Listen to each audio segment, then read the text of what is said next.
Nous allons écouter justement Parole de scientifique. Le Parc naturel régional, le réseau de diffusion scientifique et technologique, vous présente Parole de scientifique sur Radio Guyane. Bonjour à tous et bienvenue dans Parole de scientifique. José Golitin, ingénieur CNES au Centre spatial guyanais, et Thomas Luglia, prof de sciences physiques chimie au lycée Gontran-Damas, sont nos invités et nous parlent d'astronomie. Thomas, bonjour. Bonjour. Qu'est-ce qu'une galaxie, Thomas ? Alors, une galaxie, une galaxie, c'est une des plus grosses structures qu'on peut trouver dans notre univers. C'est un gros regroupement de matière régi par les lois de la gravitation. C'est principalement composé de milliards d'étoiles, mais aussi de nuages de gaz, de nuages de poussière. Et il faut bien que tout ça reste groupé autour de quelque chose de très lourd. Et ce quelque chose de très lourd qu'on va trouver au centre d'une galaxie, ça va être un trou noir de type supermassif.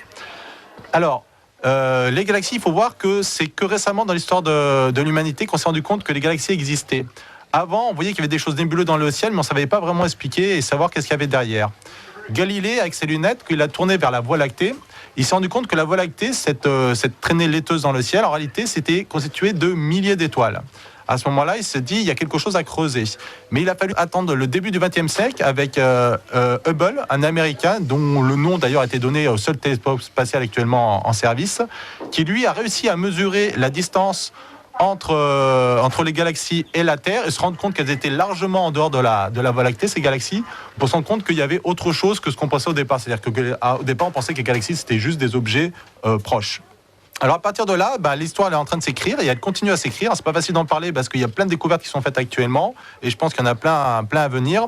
Mais en gros, ce sur quoi on est sûr, c'est la chose suivante. Les premières galaxies, elles sont apparues assez rapidement après le Big Bang. Ces galaxies, on l'appelle les quasars parce que quand on les a observées, dans le ciel, on a cru voir des étoiles. Quand on a mesuré leur distance, on s'est rendu compte qu'elles étaient à 13 milliards d'années-lumière. C'est quasiment les objets les plus lointains qu'on s'est observés. À l'époque, elles avaient des centres très actifs. C'est pour ça que de loin, on croit avoir affaire à des étoiles. Ensuite, une galaxie commence à se créer. Et comment on arrive à une galaxie comme la Voie lactée, qu'une galaxie de type spirale barrée ? Au départ, les galaxies, quand elles sont jeunes, elles ressemblent en gros à un œuf au plat.